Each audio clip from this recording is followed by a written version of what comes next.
right, let's do another one here. Here's a real quick one. The comment was, addictions are tough. No judging here. Grace, grace, grace. Wow. You're on a roll, Jim. Just go, and then I'll piggyback off you this time. Well, I mean, so addictions are tough. Yeah, that's a true statement. It is. They are tough.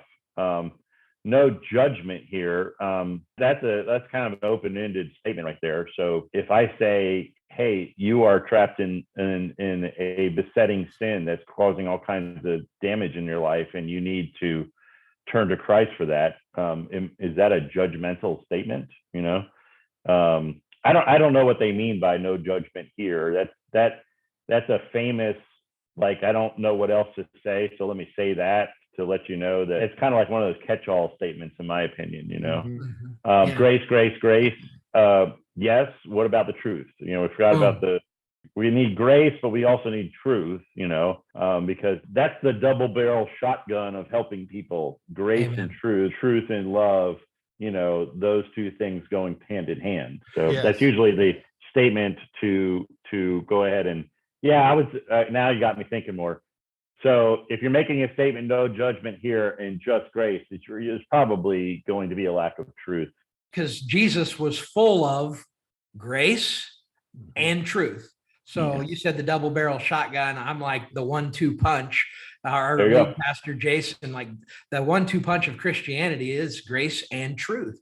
Now we tend to err on one side or the other at different times, but you can't just say there's just, that's not going to help people if you just say no judgment here, grace, grace, grace. Like, but I'm with you. Like, what does that really mean exactly? It's very broad to just say that. And to me, I think it's a lot of times, like, it's not loving to just say that it's, no judgment here, just grace. You just do what you do, and we'll just keep giving you grace, and it's okay. You know, I'm not, you do, it kind of goes back to that, you do you and I'll do me. And that's the way, you know, we'll just kind of, it goes back to that follow your heart thing. And to me, like, it's not good.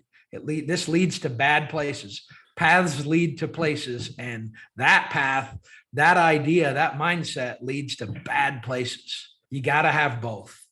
Mark, what do you think about that one? I mean, and remember, these are comments to a news article about this guy. And here's another one.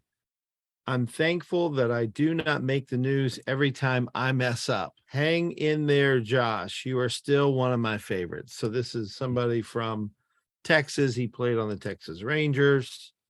And he's like, I'm thankful that I don't make the news every time I mess up. Which I thought, that is something to be thankful for. Yeah. Yeah, because these guys are star athletes, and this is what we do with, you know, we put these people up on pedestals. Yeah, they really don't. Jesus is the only one that belongs on that anyway, but we raise them up, and we'll tear them down as quick as we raise them up. That's just what we do.